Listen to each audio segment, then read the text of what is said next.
الرحمن الرحیم وصلی اللہ علی النبی الکریم رب اشرح لی صدری ویسر لی امری واحلل عقدۃ من لسانی یفقہوا قولی۔ 10 اگست 2014۔ آج کی ٹاک کا عنوان ہے اصلاح امت۔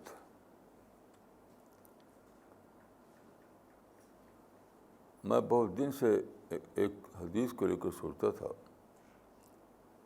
کیونکہ کتابوں میں اس کی وضاحت موجود نہیں ہے۔ وہ حدیث ہے لَتَتَّبَعُنَّ سُنَنَ مَنْ كَانَ قَبْلَكُمْ شِبْرًا بِشِبْرٍ وَذِرَاعًا بِذِرَاعٍ حَتَّىٰ وَلَوْ دَخَلُوا جُحْرَ ضَبٍّ لَدَخَلْتُمُوهُ۔ اس حدیث کا ٹرانسلیشن یہ ہے کہ تم یعنی امت مسلمہ ضرور ہی فالو کرو گے پچھلی امتوں کی، قدم بقدم، یہاں تک کہ اگر وہ کسی گو کے بل میں گھسے ہیں تو تم وہاں بھی گھس جاؤ گے۔ تو یہ ایسا کیسے ہوتا ہے کہ پیغمبر آخر زماں کو امت پچھلی امتوں کی پیروی کرنے لگتی ہے؟ کیونکہ آپ جانتے ہیں کہ پیغمبر آخر زماں کی امت کا جو مائنڈ سیٹ ہوتا ہے وہ یہ ہوتا ہے کہ ہم آخری امت ہیں، ہم فائنل امت ہیں، اور پچھلے لوگ تو منسوخ ہو چکے ہیں۔ یہ منسوخ کی پیروی، یعنی سارے مسلمان یہ مانتے ہیں کہ پچھلی امت اب منسوخ ہو چکی۔ تو کیسے ایسا ہوتا ہے؟ یہ ایک سوال تھا میرے ذہن میں، کیسا کیسے ہوتا ہے؟ تو اس کا جواب میرے سمجھ میں آیا، ایسا ہوتا ہے ماس کنورژن کی وجہ سے۔ ماس کنورژن، دیکھیے ماس کنورژن کا واقعہ بیسیکلی 2 امتوں میں ہوا، یعنی کرسچن میں اور مسلمان میں۔ کرسچن میں آپ جانتے ہیں کہ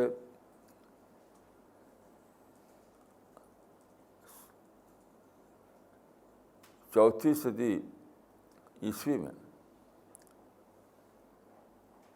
یورپ کا جو بادشاہ تھا constant first,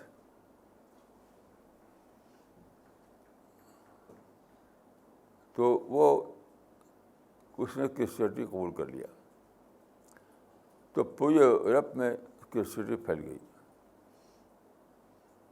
that was first case of mass conversion. اس کے بعد اسلام میں ہوا کہ جب روم اور ایران کی سلطنتیں فتح ہوئیں تو مسلمانوں میں ماس کنورژن ہوا۔ تو یہ ہے ماس کنورژن کا فنامنا۔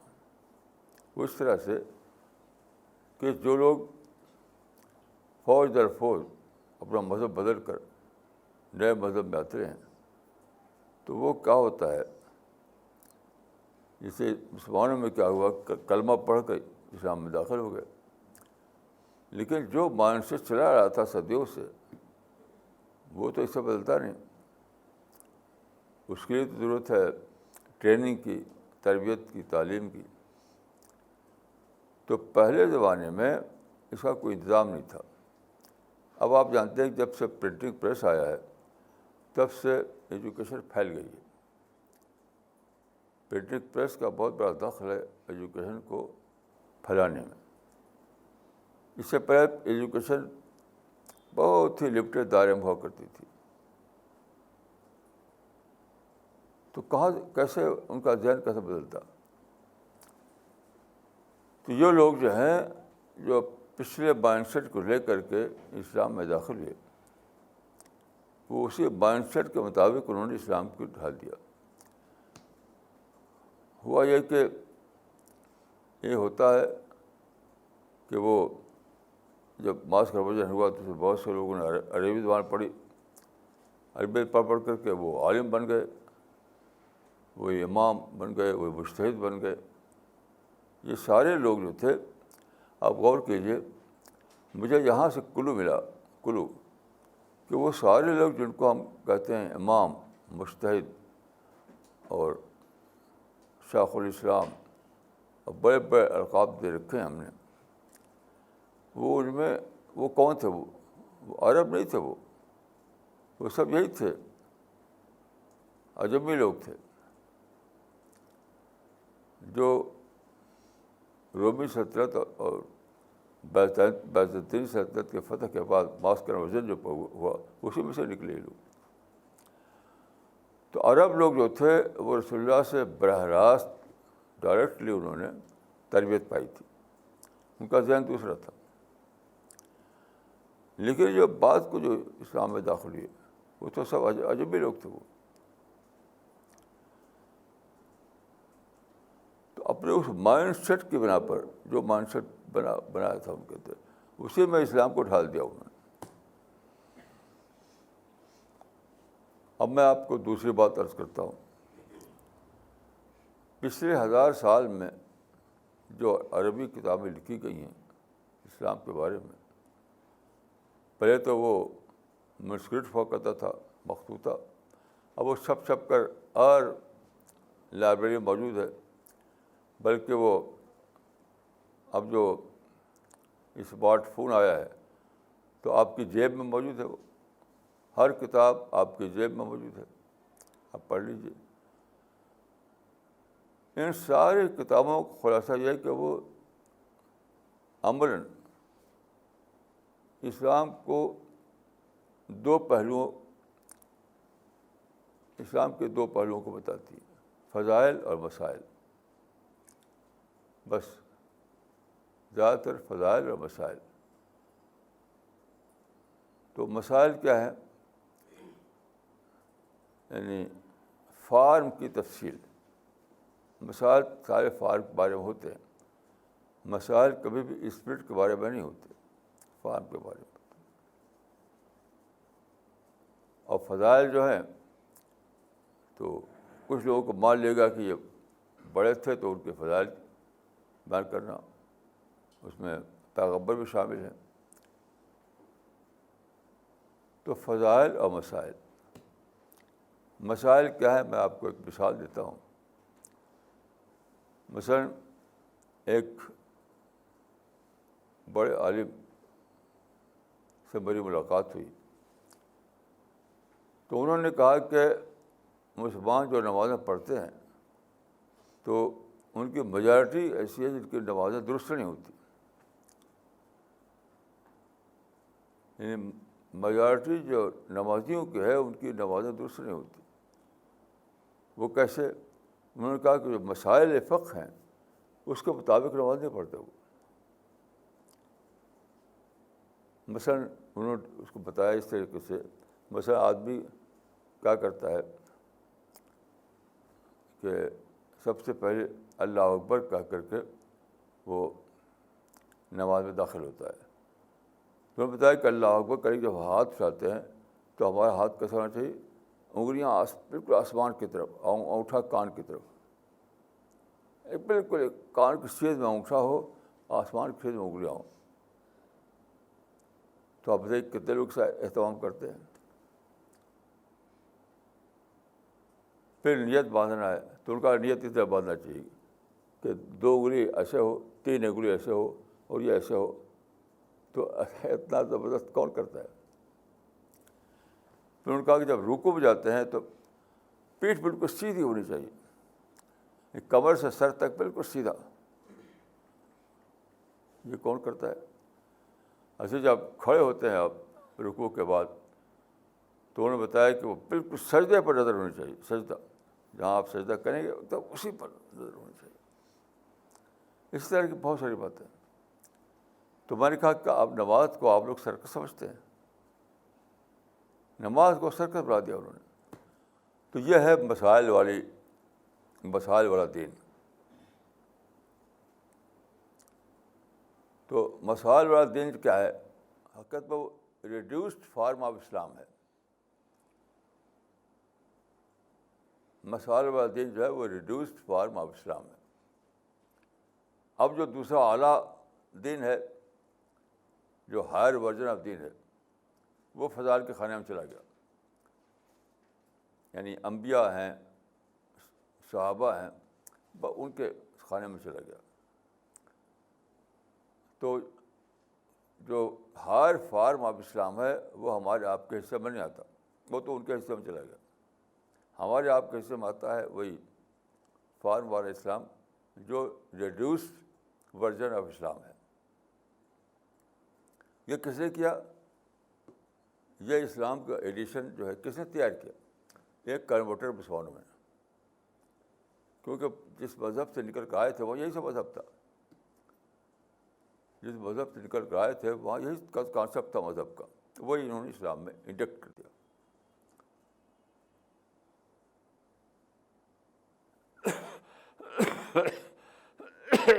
اب میں آپ کو ایک بہت ہی جو میں دیکھ بہت ہی یعنی سیڈ آسپیکٹ ہے اس مسئلے کا، وہ یہ ہے کہ جتنے بڑے بڑے اسلام کے بڑے بڑے جو بڑی بڑی باتیں جو ہیں وہ سب فضائل کے خانے میں، سب فضائل کے خانے میں.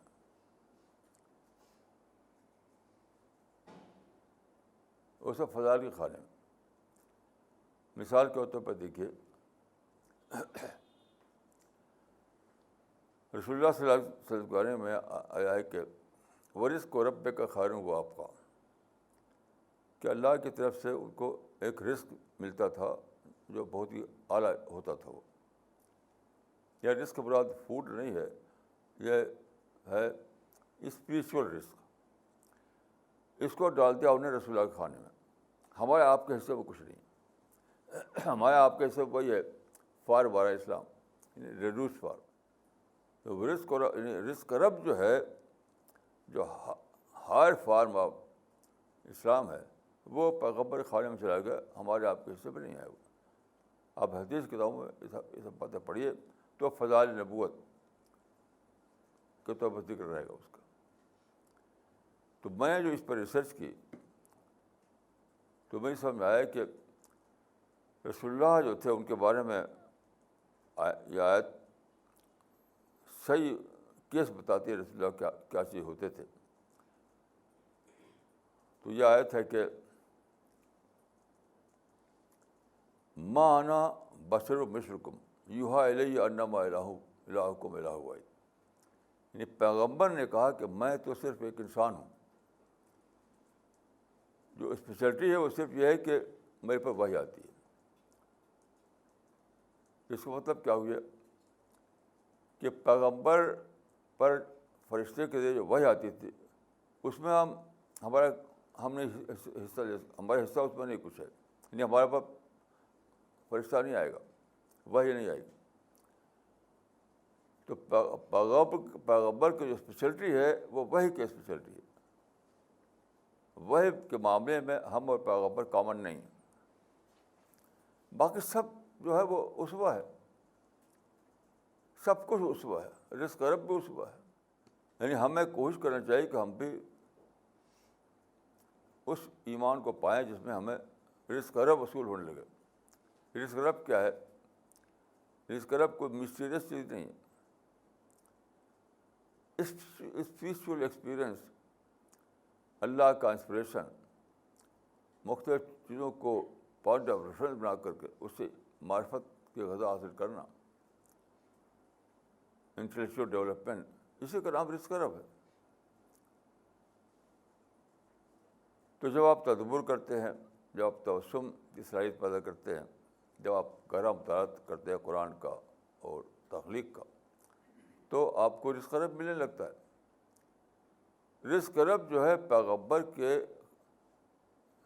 انفرادی خصوصیت نہیں ہے، وہ پیغمبر کا اسوہ ہے، وہ بھی ایک نمونہ ہے پیغمبر کا، کہ آپ اگر اس طریقے سے جئیں جیسے پیغمبر جیتا تھا تو آپ کو بھی رزق ملنے لگے گا. تو ساری کتابیں سے یہ سمجھ میں آتا ہے کہ یہ سب تو فضائل نبوت ہے، ہمارے حصے میں نہیں ہے وہ. تو یہ میں اس کو بالکل غلط سمجھتا ہوں. میں سمجھتا ہوں کہ صرف ایک ہی چیز ہے اس میں ہم اور پیغمبر کامن نہیں ہیں، وہ ہے وحی. باقی جو پیغمبر سے ہے وہ سب کا سب اسوہ ہے. اسوہ مطلب یعنی ہم قابل اتباع ہمارے لیے. جیسے مثال کے طور پر رسول اللہ جب تھے غار ثور میں ہجرت کے بعد، تو آپ نے ابو بکر سے فرمایا تھا، جب ایک خاص لمحہ پیدا ہوا تھا وہاں پر ڈر کا، تو آپ نے فرمایا تھا کہ یا ابا بکر ما ظنک باثنین اللہ ثالثہما. اے ابو بکر، تمہارا کیا خیال ہے ان دو کے بارے میں جن کا ساتھ تیسرا اللہ ہو؟ یہ فضائل نبوت نہیں ہے، یہ اسوہ ہے. ہم آپ پر بھی ایسے علامات گزریں تو ہمارا ایمان اتنا قوی ہونا چاہیے، ہماری معرفت اتنی بلند ہونی چاہیے، ہمارا انٹلیکچوئل ڈیولپمنٹ اتنا اونچا ہونا چاہیے کہ ہمیں بھی ہمارے تو بھی یہی سوچ آئے. ہمیں بھی جب یہ سوچ آئے گی تو ہم پر اللہ تعالیٰ کے انسپیکشن آئے گا، اللہ تعالیٰ کی رحمت نازل ہوگی. یہ اسوہ ہے. یہ کوئی ایسا نہیں کہ بس ایک شخص تھا اسی کے لیے اللہ تعالیٰ نے ایسا کیا، باقی سارے انسان جو ہیں اسے ان کا اس میں کوئی حصہ نہیں. تو ساری کتابیں جو لکھی گئیں وہ اسی پیٹرن میں لکھی گئی کہ کچھ نے فضائل خانے میں ڈال دیا اور کچھ مسائل کے خانے میں. اور مسائل کیا ہے؟ That is reduced form of Islam, reduced version of Islam. تو اعلیٰ جو دین ہے فضائل والا کھانے میں چلا گیا وہ. ایسے میں آپ کو ایک مثال دیتا ہوں حضرت عمر کی. حضرت عمر کے بارے میں ایک حدیث ہے، رسول اللہ صلی اللہ علیہ وسلم فرمایا کہ عمر، یہ روایت بخاری میں اور دوسری کتابوں میں آئی ہے کہ عمر جس راستے سے چلتے ہیں تو شیطان اپنا راستہ بدل دیتا ہے. ادھر شیطان آ رہا ہے، ادھر عمر جا رہے ہیں تو شیطان راستہ بدل دے گا. تو سوچتے ہیں کہ یہ فضیلت عمر ہے.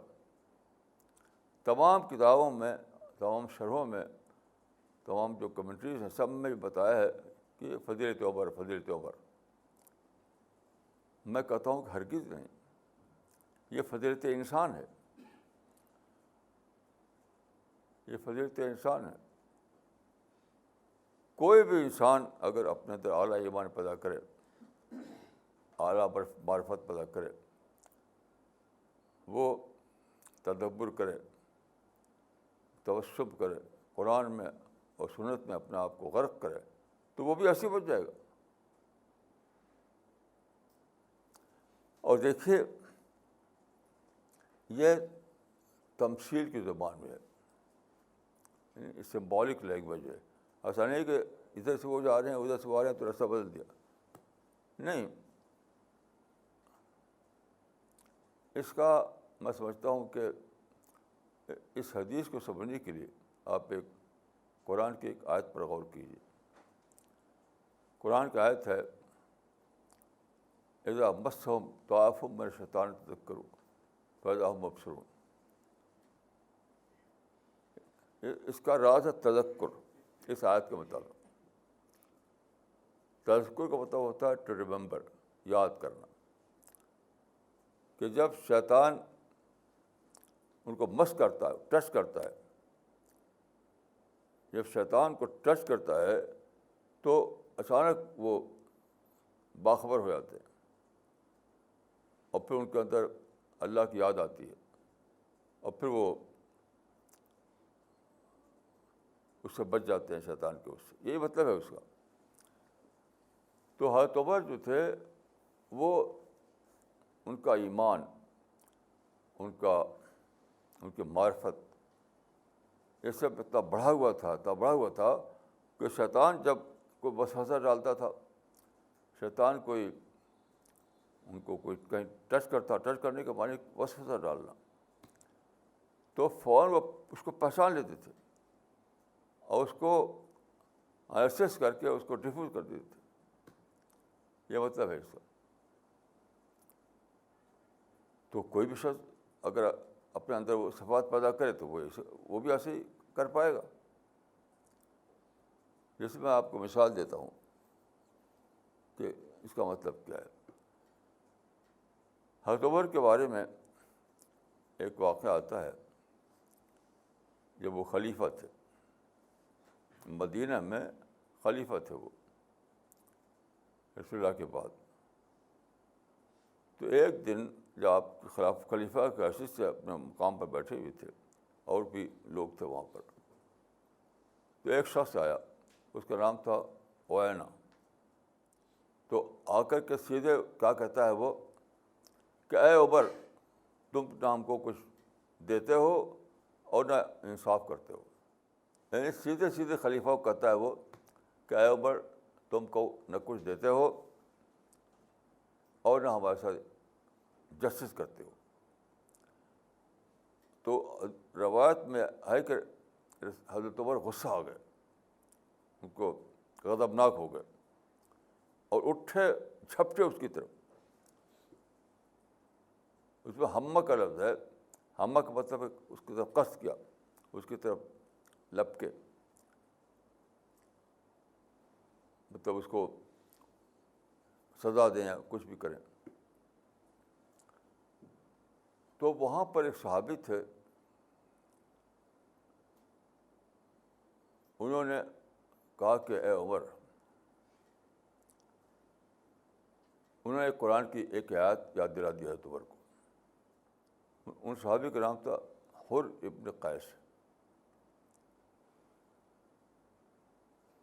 تو حر ابن قیس نے کہا کہ اے عمر، خدا نے کہا ہے، ایک آیت ہے، وَأَعْرِضْ عَنِ الْجَاهِلِينَ. جاہل کے معنی ہوتے ہیں نادان. نادان سے اعراض کرو، اوائڈ کرو. مطلب نادان کچھ نادانی کی بات کر دے گا تو اس کو سزا مت دو، اس کو اوائڈ کرو.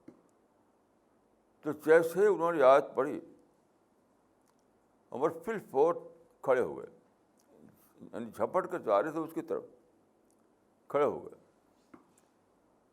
حدیث میں آتا ہے کہ وقافا عند کتاب اللہ، کہ قرآن کی آیت پڑھ دیا تو بالکل اٹھا جاتے تھے.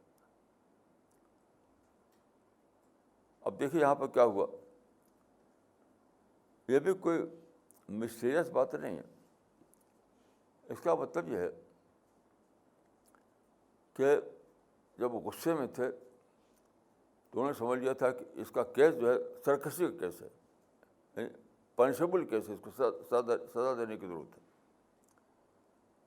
لیکن جب آیت پڑھ دی گئی تو ان کو آیت نے ریمائنڈ کیا کہ یہ ہو سکتا ہے کہ سرکشی کیس نہ ہو، نادانی کیس ہو. نادان آدمی الٹی بات کہہ دیتا ہے. تو پہلے وہ سمجھ رہے تھے ان کو کہ یہ مجرم ہے، سرکش ہے، قابل سزا ہے، پنشبل ہے. اب آیت نے جب کو ریمائنڈ کیا تو انہوں نے سوچا کہ نہیں، یہ میری غلطی ہے، اس کا کیس نادان آدمی کا کیس ہے، اسٹیپڈ آدمی کا کیس ہے. تو وہ جا کر اپنی جگہ بیٹھ گئے. یہ مطلب ہے کہ شیطان راستہ بدل دیتا ہے کہ اپنے بڑھے ہوئے ایمان، اپنے بڑھے ہوئی معرفت، اپنے بڑھے ہوئے انٹلیکچوئل ڈیولپمنٹ کی وجہ سے اس قابل تھے کہ وہ انالسس کر سکیں، انالسس کر کے اس کو ڈیفیوز کر دیں. جیسے بم ہوتا ہے، کہیں بم پڑا ہوا تو ہم آپ اس کو ڈیفیوز نہیں کر سکتے، لیکن جو ایکسپرٹ ہوتے ہیں وہ اس کو ڈیفیوز کر سکتے ہیں.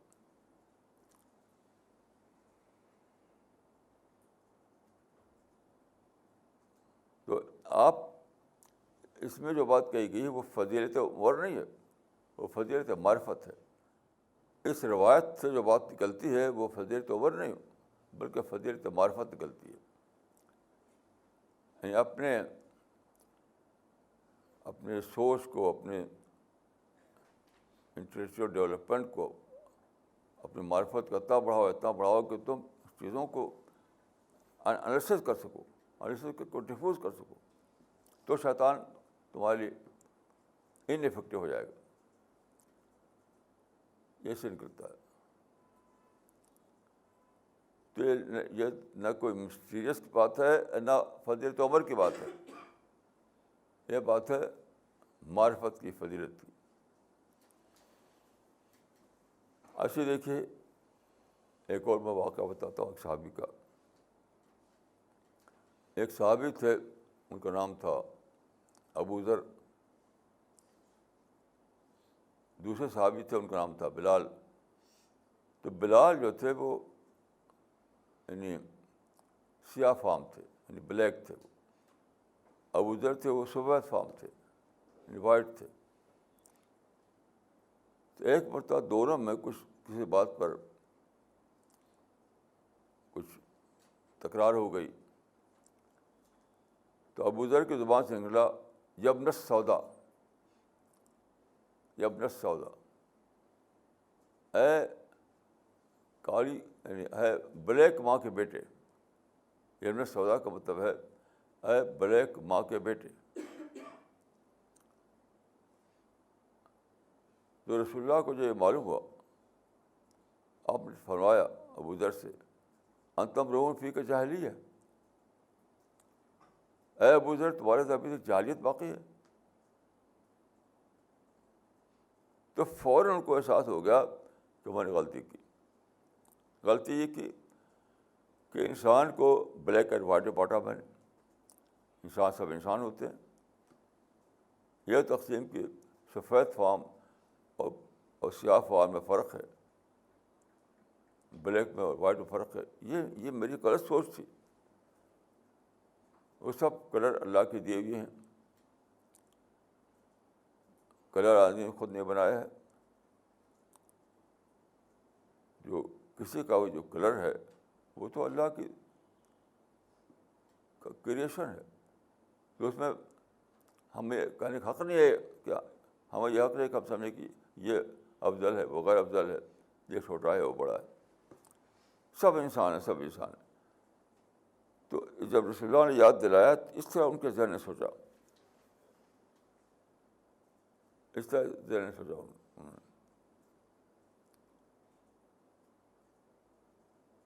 اور پھر ان کا پورا معنی بدل گیا. ایک روایت میں آتا ہے کہ وہ لیٹ گئے.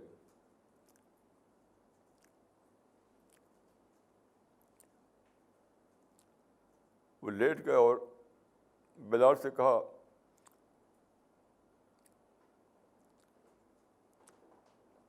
تو اپنا پاؤں میرے فیس پر رکھو، اپنا پاؤں یہاں رکھو، تب میری غلطی کی تلافی ہوگی.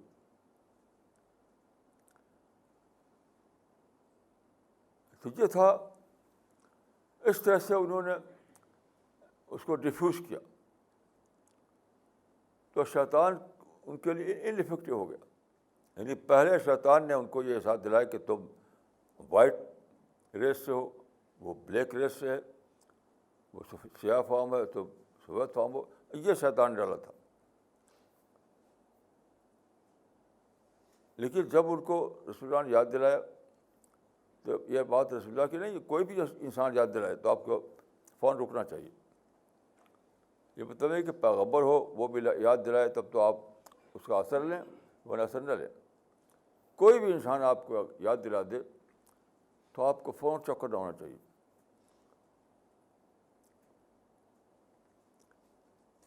تو انہوں نے اس دہانی کو فوراً پکڑا اور پھر سوچنے لگے وہ یہ سیاہ فام اور سفید فام کیا ہے؟ یہ تو اللہ کی دین ہے.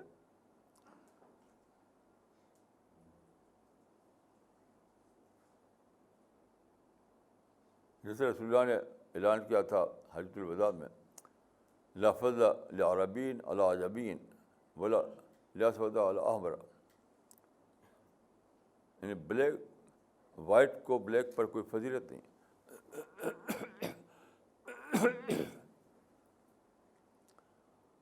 تو دیکھیے اس حدیث میں جو بات ہے کہ عمر کے راستے میں اگر شیطان آتا ہے، شیطان ہٹ جاتا ہے، یعنی دوسرا راستہ اختیار کر لیتا ہے. یہ ایک سمبولک لینگویج ہے، اور ان کے انٹلیکچوئل اویکننگ کی بات سے بتائی گئی ہے، ان کی اعلیٰ معرفت کی بات بتائی گئی ہے. اس لحاظ سے وہ اسوہ ہے ہمارے آپ کے لیے بھی، یہ فضیلت نہیں ہے. تمام کتابوں میں یہی لکھا ہوا کہ فضیلت عمر، فضیلت عمر. ہرگز نہیں. ہم آپ کو بھی اسی طریقے سے اپنے کو اپنا ایسے ذہنی ارتقا کرنا چاہیے، یہ معرفت پیدا کرنی چاہیے کہ ہم اسی طرح سے انالیسس کر سکیں، اسی طرح ہم ڈسکس کر سکیں. تو یہ جو بعد کے زمانے میں جو زوال آتا ہے اس کی وجہ یہ کہ یہ جو کنورٹ ہوئے ہیں، کنورٹ لوگ جو دین کی تدوین کرتے ہیں، اس کا نتیجہ یہ ہوتا ہے کہ اور جو ٹاپ کے لوگ ہیں ان کو ڈالتے ہیں فضیلت خانے ہیں. تو ہمیں ہمارے اندر یہ ذہن آتا ہی نہیں کہ ہم ان کو فالو کریں. دوسرا جو فال والا طبقہ جو ریڈیوسڈ ورژن ہوتا ہے اسلام کا، وہ ہمارے لیے رہتا ہے. یہ نتیجہ، یہ سبب ہے زوال کا. امت کے سامنے جب یہ ہو نشانہ کہ ہمیں ان بڑے بڑے مقامات تک پہنچنا ہے، ہمیں وہ جو بڑے بڑے لوگ ہیں، جو انبیاء ہیں یا صحابہ ہیں، انہیں ہم فالو کرنا ہے. ان کے کیس فضائل کا، ان کا کیس افضلیت کا کیس نہیں ہے، بلکہ فالو کرنے کا کیس ہے. تو پھر وہ بڑھتے رہتے ہیں، بڑھتے رہتے ہیں، بڑھتے رہتے ہیں. لیکن جب یہ آ جاتا ہے کہ وہ تو فضیلت کچھ خاص لوگوں کے لیے، ہمارے لیے تو یہ، تو اپنے حصے میں رہتا ہے صرف ریڈیوسڈ فارم اسلام کا. جو ماسز ہیں ان کے حصے میں رہتا ہے ریڈیوسڈ فارم اسلام. تو اس کا اسی نتیجہ ہوتا ہے زوال. ایک بار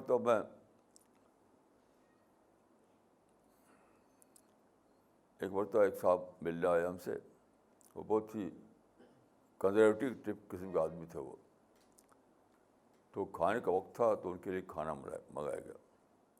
ایک میز تھا، کھانا میز پر رکھ دیا گیا، یعنی کھانا لا کر کے میز پر رکھ دیا گیا. تو ان سے کہا گیا کہ نوش فرمائیے. تو بیٹھتے نہیں تھے. تو میں نے پوچھا کہ آپ کیوں نہیں بیٹھ رہے، آپ کھانا کھائیے. تو انہوں نے کہا کہ وہ میز پر کھانا تو سنت کے خلاف ہے. تو غرض ہے کہ وہ اس پر ایڈمنٹ تھے اتنا زیادہ کہ پھر چٹائی منگا گئی، چٹائی پہ بیٹھے تو انہوں نے کھانا کھایا. اب دیکھیے یہ ہے ریڈیوس فارم کہتا ہوں میں اسلام کا. یعنی کھانے کو دیکھ کر سوچنا چاہیے آدمی کو اللہ کی نعمت، کیسا عجیب خدا ہے، کتنی عظمت والا ہے کہ مٹی کے اندر سے غلہ نکلا، اس کے اندر سے گیہوں اور چاول بنا. زمین مٹی تو ہے، اسی مٹی کے اندر سے آپ غلہ نکلتا ہے، یعنی گیہوں نکلا، چاول نکلا، سبزی نکلی، ہر چیز. تو آدمی کو کھانا دیکھ کر کہ یہ سب آنا چاہیے. ان کو کیا آ رہا ہے کہ ہم میز پر کھائیں تو سنت خراب ہوگا، اسے ہم چٹائی پہ کھانا چاہیے ہم کو. یعنی فارم اسپرٹ کا ان کے مان سے نکل گیا، بس فارم ہی فارم ہے. اسی کا نام ہے زوال. جب آپ کو پانی دیکھ کر کے، کھانا دیکھ کر کے اللہ کا زبردست قدرت آپ کے سامنے آ جائے، اللہ کی عظمت سامنے آ جائے، تو آپ کے اندر اسپرٹ جاگے گی، اللہ سے محبت پیدا ہوگی، اللہ سے خوف پیدا ہوگا، آپ کی معرفت میں اضافہ ہوگا۔ تو جب یہ سوچ آپ کی ہو تب وہ وقت تک امت زندہ رہے گی۔ لیکن جب یہ سب آ جائے سوچ کہ مجھے میز پر نہیں کھانا، مجھے چٹائی پہ کھانا ہے۔ ایک عرب نے ایک واقعہ لکھا اپنا، پہلے، اب تو عربوں میں غالباً ایسا نہیں ہے، تو ایک کھانے میں بیٹھے ہوئے تھے، کئی عرب شیوخ تھے وہاں پر، تو یہ چمچے سے کھانے لگے، دوسرے شیوخ جو تھے ہاتھ سے کھا رہے تھے، تو سارے شیوخ ان کو لگے بہت ہی یعنی اسٹرینجر جیسے سمجھنے لگے، ان کو کچھ عجیب کام بھی کر رہے ہیں، چمچے سے کھا رہے ہیں۔ تو دیکھتے دیکھتے ایک شیخ نے ان سے کہا کہ یا شیخ کل کما تاکل الناس، یا شیخ کل کما تاکل الناس، جیسے لوگ کھا رہے ہیں ویسے آپ بھی کھائیے، مطلب یہ شیوخ جسے کھا رہے ہیں ہاتھ سے، آپ بھی ہاتھ سے کھائیے، چمچے سے کو کھاتے ہیں آپ۔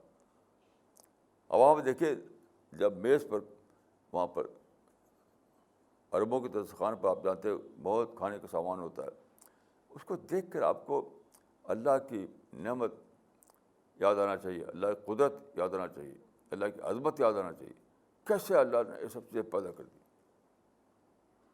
میں یاد کیا آ رہا ہے کہ چمچہ نہیں کھانا، ہاتھ سے کھانا ہے۔ یہ اسی کو بتاؤں کہ ریڈیوسڈ فارم جو اسلام کا ہے وہ رہ گیا ہمارے حصے میں، اور جو ہائر فارم ہے وہ ان کے حصے میں ڈال دیا گیا جن کو افضل درجہ حاصل ہے۔ ان کا یہی وہ چیز ہے جو امتوں میں زوال لاتی ہے۔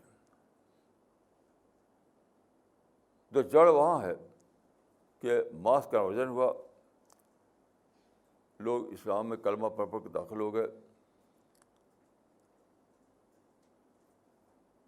اور اس کے بعد ان کی تربیت تعلیم ہوئی نہیں، تو وہ مائنڈ سیٹ ان کا باقی رہا، اس مائنڈ سیٹ کو لے کر کے انہوں نے وہی چلا دیا اسلام کے اندر۔ یہ لمبے پروسیس کے تحت یہ سب ہوتا ہے، مدتوں یہ سب چلتا رہتا ہے، یہاں تک کہ اسلام کا وہی ورژن جو ہے اصلی ورژن بن جاتا ہے، جو جس کو میں کہتا ہوں کہ ریڈیوسڈ ورژن۔ آج کل آپ دیکھیے مسجدوں میں، مدرسوں میں دھوم ہے، لیکن وہی دھوم کے فارم کی دھوم ہے۔ ابھی میری ملاقات ایک صاحب سے ہوئی، وہ یو پی کے کئی علاقوں میں گئے تھے، وہاں پر بڑے بڑے مدرسے قائم ہو گئے، ادھر کچھ دنوں کے اندر بہت مدرسے مسجدیں بنی ہیں۔ تو ان کا دورہ کیا تھا انہوں نے، تو بتانے لگے وہ کہ فلاں جگہ میں گیا، وہاں اتنا بڑا مدرسہ، وہاں اتنا بڑا مدرسہ، وہاں اتنا بڑا مدرسہ۔ تو مدرسوں کی دھوم ہے وہ بتانے لگے وہ۔ تو سنتے سنتے میں نے ان سے آخر میں کہا کہ کیا آپ کسی مدرسے میں آپ نے اللہ کی محبت، آخرت کا خوف یہ بھی سنا وہاں؟ کہ بلڈنگوں کے چرچے، بلڈنگوں کے مشاہدے، یہی سب دیکھا آپ نے؟ تو چپ ہو گئے، یعنی خوب دھوم سے بتا رہے تھے وہ کہ اتنی بلڈنگیں ہیں، اتنا بڑا اس کا رقبہ ہے، اور اتنے کمرے ہیں، اتنے یہ سب خوب تفصیل سے بتا رہے تھے وہ۔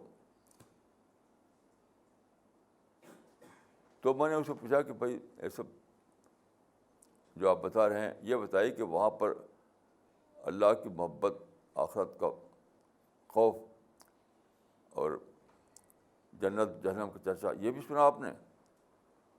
تو چپ ہو گئے۔ جب میں نے اصرار کیا تب بتاتے ہیں کہ وہ تو نہیں تھا۔ تو یہ جو پروسیس چلتا ہے ماس کنورژن کے ذریعے سے، اسی سے اسلام کا ایک ریڈیوس فارم تیار ہوتا ہے، ریڈیوس ورژن. اور وہی دھیرے دھیرے جب امت اس پر قائم ہو جاتی ہے تو اسی کا نام ہوتا ہے زوال.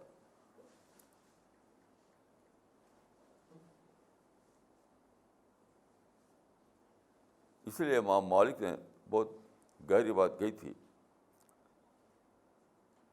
انہوں نے کہا تھا کہ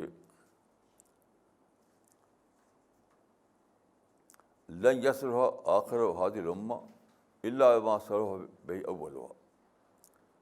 اس امت کے بعد کے لوگوں کی اصلاح بھی اسی طرح ہوگی جس طرح پہلے زمانے کے لوگوں کی اصلاح ہوئی تھی. اس کا مطلب کیا ہے؟ اس کا مطلب یہ ہے کہ جب ماس کنورژن ہوگا اور اس کے نتیجے میں لوگوں کی طرف زوال آئے گا، اس کے اندر ایک ریڈیوس ورژن انسان بن جائے گا اور لوگ اس پر قائم ہو جائیں گے. تو اب ان کا احیا، ان کا ریوائول کی شکل یہ ہوگی کہ انہیں لوٹایا جائے. رسول اور صحابہ رسول کے زمانے میں جو پیٹرن تھا وہاں لوٹایا جائے ان کو.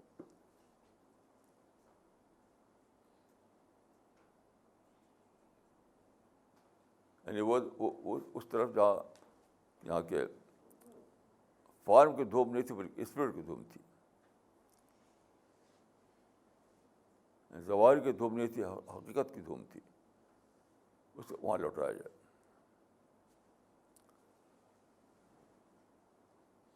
تو اس پر آپ غور کریں تو آپ سمجھ پائیں گے کہ امت کا عروج کا زمانہ کون سا ہوتا ہے اور کیوں ہوتا ہے، اور زوال کا زمانہ کون سا ہوتا ہے اور کیوں ہوتا ہے. اگر ہم چاہتے ہیں کہ امت کو دوبارہ زوال سے عروج کے لے جائیں تو اس کا طریقہ کیا ہے؟ تو موجودہ حالت جو ہے یہی، اس وقت جو ہم جس حال میں ہیں وہ یہی حالت ہے. امت جو ہے وہی ریڈیوس فارم جو اسلام کو میں عرض کرتا ہوں، ریڈیوس ورژن آف اسلام، اس پر آ گئی ہے،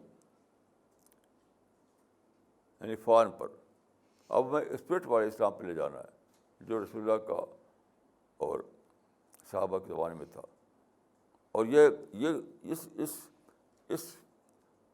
اس آبسیشن سے باہر لانا، اس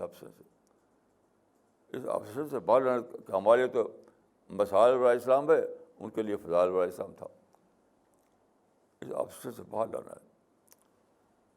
تو میں دعا کرتا ہوں کہ اللہ تعالیٰ مجھ کو آپ کو توفیق دے کہ ہم اپنی اصلاح کریں اور لوگوں کی بھی صحیح نہج پر اصلاح کے لیے کوشش کریں. اللہ تعالیٰ میری اور آپ کی مدد فرمائے. السلام علیکم ورحمۃ اللہ.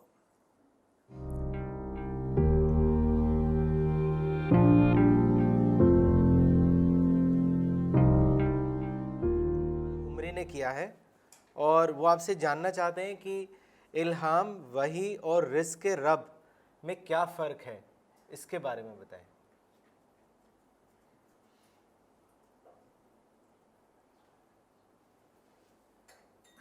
دیکھیے، وحی تو وہی چیز اس کو ہم کہتے ہیں انگلش میں ریولیشن، یعنی اللہ کی طرف سے فرشتہ جب لٹرل کوئی میسیج لے کے آتا ہے، لٹرل طور پر، کہ وہی جو اللہ کا میسیج ہے انہی الفاظ میں ہم تک پہنچا، تو وہ ہے وحی،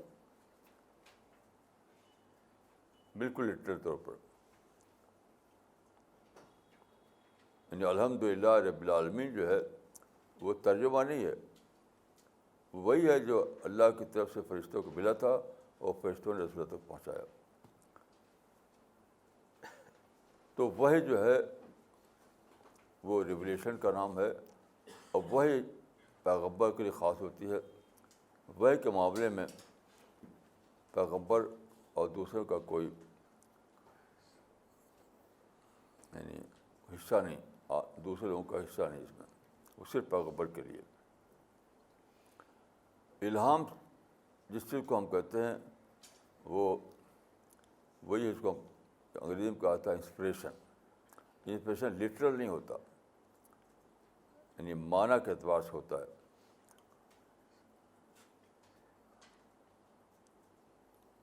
یعنی الفاظ وہ فرشتے کا نہیں ہوتے, لیکن ہم معنی اعتبار سے اس کو ریسیو کرتے ہیں, تو وہ ہے الہام. تو الہام ہر انسان کو پہنچتا ہے, اس کا تعلق پیغمبر سے نہیں. علماء میں بہت بڑا درجہ ہے شاہ ولی اللہ دہلوی کا, ان کی کتاب ہے حجۃ البالغہ.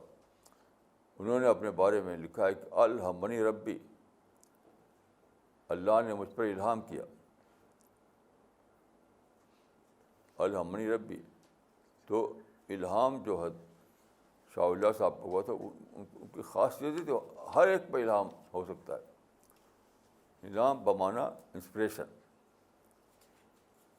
تو یہاں شاہ ولی اللہ نے جو کہا ہے وہ انسپریشن ہی کے معنی میں ہے, لٹرل معنی میں نہیں. تو شاہ ولی اللہ صاحب کو جس طرح سے الہام بمعنی انسپریشن ہوا, وہی ہم آپ کو بھی ہو سکتا ہے. اس میں ہم آپ سب کامن ہیں اس میں. باقی جو رزق رب جو ہے وہ ہے, یعنی وہ میں سمجھتا ہوں کہ وہ اس کا ذریعہ ہے توسم. جب آپ تدبر کرتے ہیں, جب آپ سوچتے ہیں, تو آپ کے اندر توسم کی صلاحیت پیدا ہوتی ہے, ان چیزوں سے اخذ کرنے کی, ڈرا کرنے کی. تو وہی اسی کو رزق رب کہا جائے. تو رزق رب بذریعہ توسم حاصل ہوتا ہے ہم کو. تو کوئی بھی آپ تجربہ گزرے, کوئی بھی آپ کو مشاہدہ ہو, کوئی بھی چیز آپ پڑھیں, تو اس سے آپ کو ایک معرفت کا ایک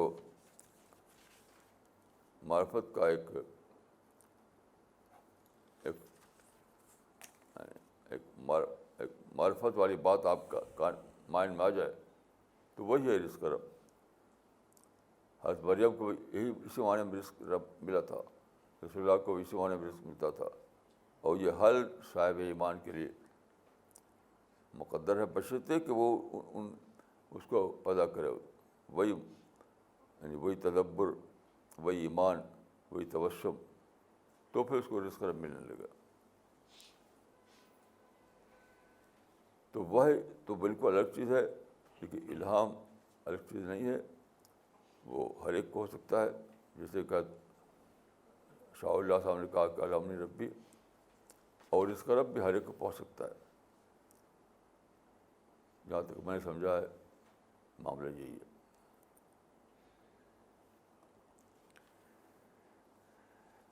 مولانا اگلا سوال دلی سے کیا ہے شاہ نواز ظفر صاحب نے, اور انہوں نے لکھا ہے سورہ فرقان کی آیت نمبر 30 میں اللہ پاک فرماتے ہیں, اور اسی طرح ہم نے مجرموں میں سے ہر نبی کا دشمن بنایا. تذکیر القرآن میں اس آیت کے لیے کوئی خصوصی کامنٹ نہیں ہے. مہربانی کر کے وضاحت کریں کہ اس آیت میں اللہ کیا کہنا چاہ رہے ہیں.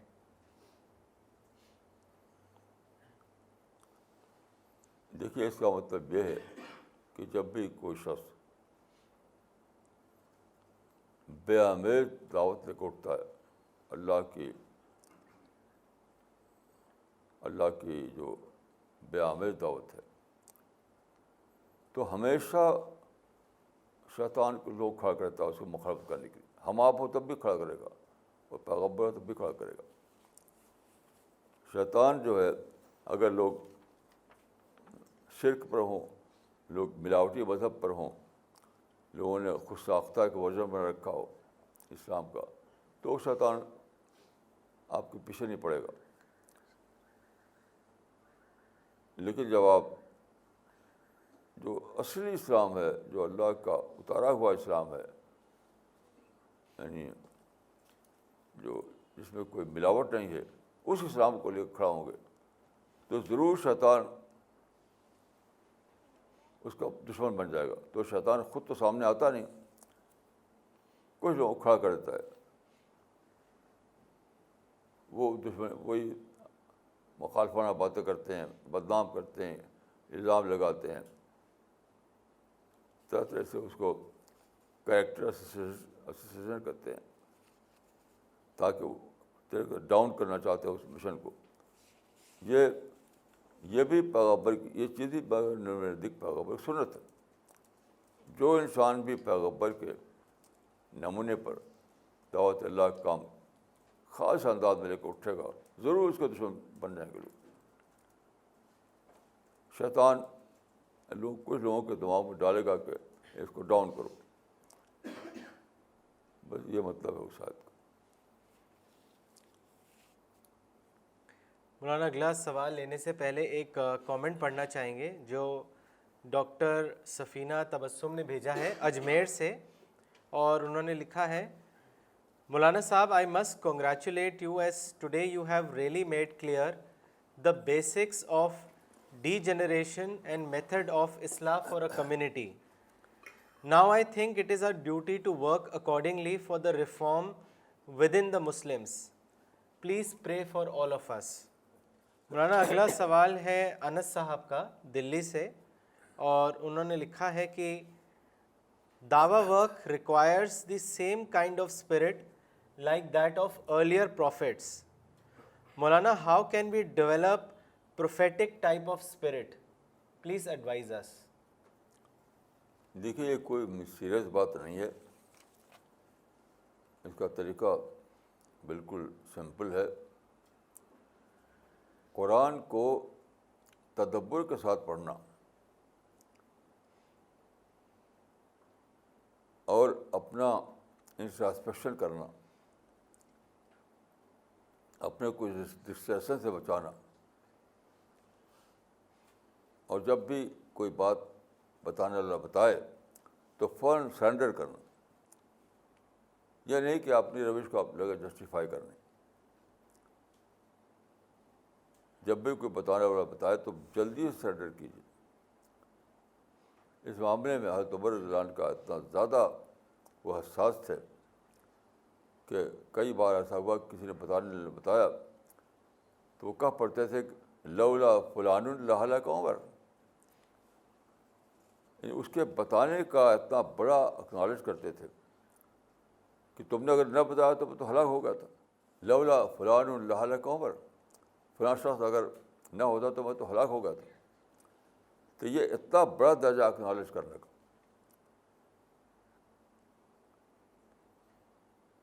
جیسے آپ کہیں کہ کوئی بات آپ کو یاد دلائی جائے، ہاں ہاں ٹھیک ٹھیک. کئی لوگ میں نے پائے گا کہ ہاں ٹھیک ٹھیک. یہ مجرمانہ کلمہ ہے. ہاں ٹھیک، آپ کہیے سیدھی سیدھی کہ غلطی ہوئی. میں نے کئی لوگوں کو دیکھا کہ جب کوئی غلطی ان کو بتائی جائے تو کہ ہاں ٹھیک ٹھیک. میں اس کو جرم سمجھتا ہوں. بلکہ یہ بھی کوئی اتنا کہنا بھی کافی نہیں کہ میں غلطی پر تھا. کئی complete blunder. It was a blunder. جسے حضرت عمر کہتے تھے لولا فلان لہلک عمر. جب تک آدمی کا تو یہ اسپرٹ نہ ہو، اس پر نہ تو معرفت کے دروازے کھلیں گے، نہ اس کا انٹلیکچوئل ڈیولپمنٹ ہوگا، اور نہ اس کو یعنی نبیوں والا جو انداز تھا اس انداز پر کام کرنے کی توفیق ملے گی. میں سمجھتا ہوں کہ یہ بہت ہی زیادہ ضروری ہے کہ لوگوں کے اندر یہ مزاج آئے، اکنالج کرنے کا مزاج. توجہ اکنالج کرتے تھے. بغیر اس مزاج کے کوئی اعلیٰ ترقی نہیں ہو سکتی.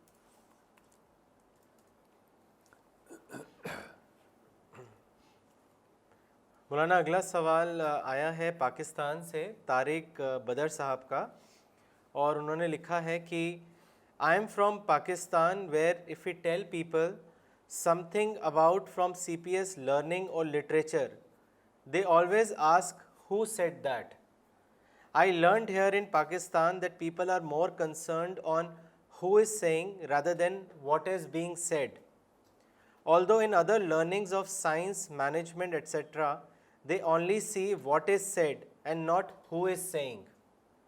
Maulana Sahab, how can I address this issue as this is a major hurdle in spreading CPS message in Pakistan?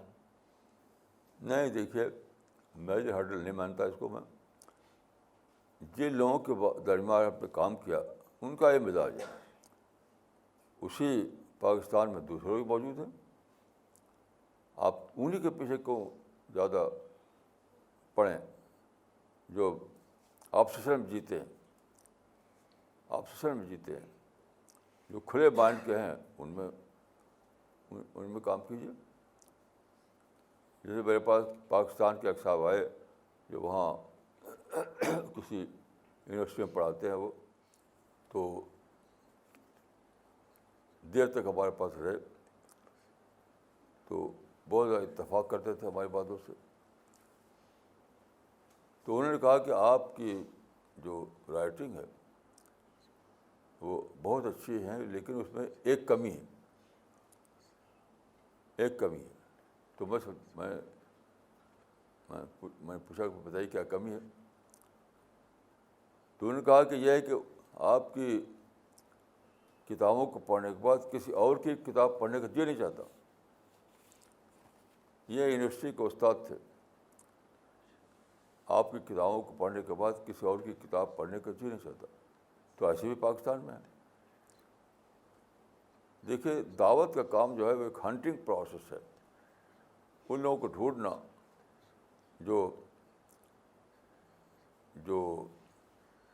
سیکر ہیں، جن کے اندر آبجیکٹیوٹی ہے، جن کے اندر اوپننیس ہے، جو مطالعہ کرنے کا کے لیے تیار ہوتے ہیں فوراً. تو ان کو ڈھونڈیے، ان میں کام کیجیے. کچھ لوگ اس طرح کے بند ذہن کر والے تو آپ ان کے لیے دعا کیجیے.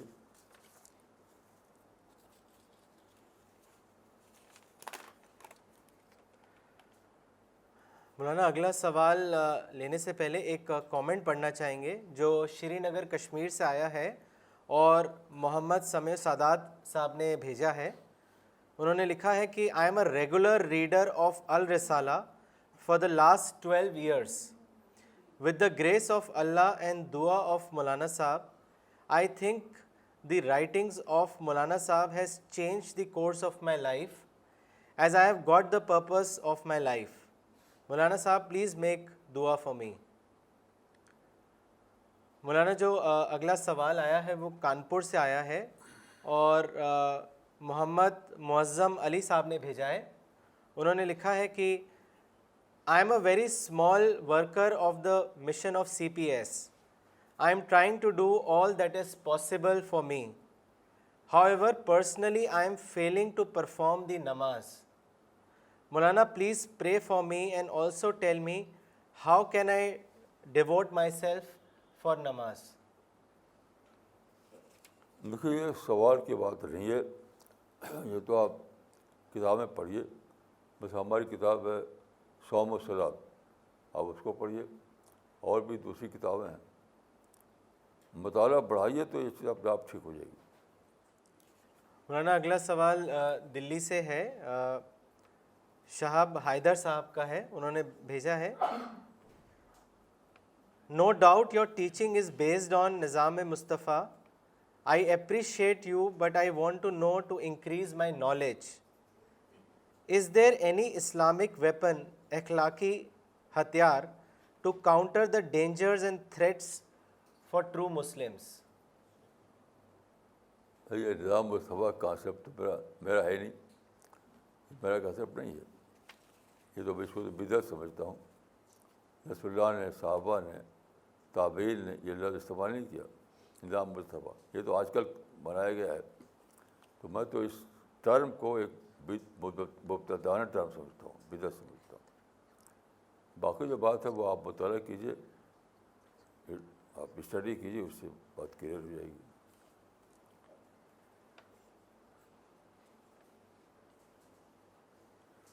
مولانا اگلا سوال کیا ہے مسٹر ایم وائی بھٹ نے دلی سے، اور وہ آپ سے جاننا چاہتے ہیں کہ is there any possibility for achieving spirituality outside the domain of Islam? دیکھیے اسلام کے ڈومین کی بات نہیں ہے یہ آدمی کی اپنی سنسیئرٹی کی بات ہے. ایسا نہیں کہ جو مسلمان ہے اس کو اسپیشلی مل جائے گی، ایسا کچھ نہیں ہے. ہر چیز کا تعلق بہرحال ہوتا ہے سنسیئرٹی سے. اگر آدمی سنسیئر ہو تو وہ اسٹڈی کرے گا، وہ باتوں پر گہرائی کے ساتھ سوچے گا، تو پھر دھیرے دھیرے پہنچے گا. میں سمجھتا ہوں کہ اسپیشلٹی اور سچائی یہ سیلف ڈسکورڈ چیز ہوتی ہے. یہ کوئی ڈومین کی بات نہیں ہے، یہ سیلف ڈسکوری کی بات ہے. جس کو دلچسپی ہو اسپیشلٹی سے وہ اسٹڈی کرے، مطالعہ کرے، اپنی سوچ کو ڈیولپ کرے. یہی طریقہ ہے. مولانا اگلا سوال ہماچل پردیش سے محمد عاشق الہی صاحب نے کیا ہے، اور انہوں نے لکھا ہے کہ معرفت کا درجہ سمجھ میں آتا ہے، لیکن اتباع رسول اور سنت رسول کا اسلام میں کیا درجہ ہے؟ سنت رسول کا تعلق فضائل سے ہے یا مسائل سے؟ اس کے بارے میں بتائیں. آپ ہمارا ایک ابھی چھپا ہے ایک نمبر حدیث پر، اور ایک اور نمبر چھپا ہے قرآن حدیث، اس کا عنوان ہے. 2 پرچے اس کو پڑھیے آپ. ابھی 2-4 مہینے کے اندر دونوں پرچے چھپے ہیں. تو اس میں اس پر تفصیل سے بات آئی ہے.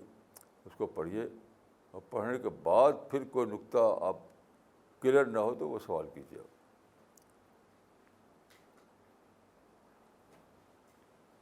ابھی چند مہینے کے اندر یہ دونوں مضمون آئے ہیں. ایک حدیث پر ہے، ایک قرآن پر. دونوں سچ پوچھے تو یعنی حدیث قرآن ہی پر ہے، اور اس کا موضوع یہی ہے.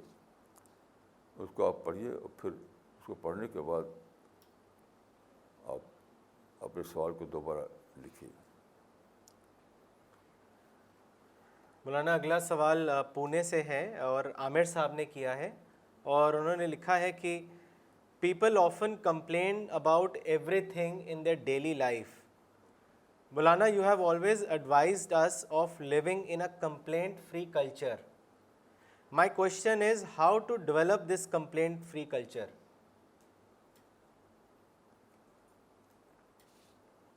دیکھیے کمپلینٹ کس کے خلاف ہوتا ہے؟ انسان کے خلاف ہوتا ہے. کوئی سورج کے خلاف تو کمپلینٹ کرتا نہیں، کوئی گلیکسی کے خلاف تو کمپلینٹ کرتا نہیں، حتیٰ کہ کوئی ٹائیگر اور ایلیفینٹ کے خلاف بھی کمپلینٹ نہیں کرتا، انسان کے خلاف. تو صرف ایک بات اگر آپ سوچ لیں تو بس ساری کمپلینٹ ختم. کیونکہ انسان نے جو کچھ کیا وہ اللہ کی دی ہوئی آزادی کو استعمال کر کیا. اللہ نے ہر انسان کو آزادی دی ہے، وہ کرے گا جو وہ آپ کو خلاف بولے گا، آپ کے خلاف ابیشیل لینگویج استعمال کرے گا، کچھ بھی کرے گا جو آپ کو برا لگے. تو وہ آدمی جو کچھ بھی کر رہا ہے اللہ کی دی ہوئی آزادی کے برابر کر رہا ہے، تو آپ اس کو شکایت کیوں کرتے ہیں؟ شکایت اللہ سے کیجیے.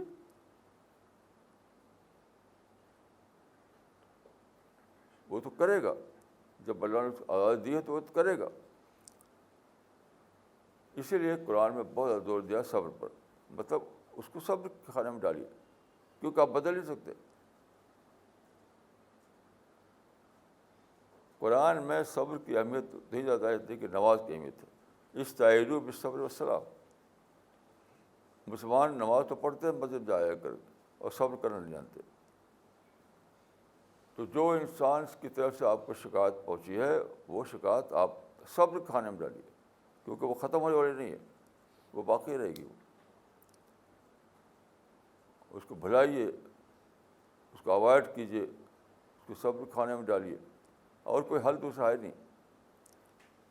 اسی اسی نقطے کو پکڑ لیجیے آپ کہ جو کچھ انسان نے کیا ہے وہ اللہ کی دی ہوئی آزادی کے برابر کیا ہے، وہ آزادی کوئی ابالش نہیں کر سکتا. ہاں، کسی کے پاس یہ طاقت نہیں کہ وہ آزادی کو ابالش کر سکے، تو وہ تو کرے گا. جو کرے گا تو پھر اس کو آپ ٹیک اٹ ایزی کا فارمولا پکڑیے.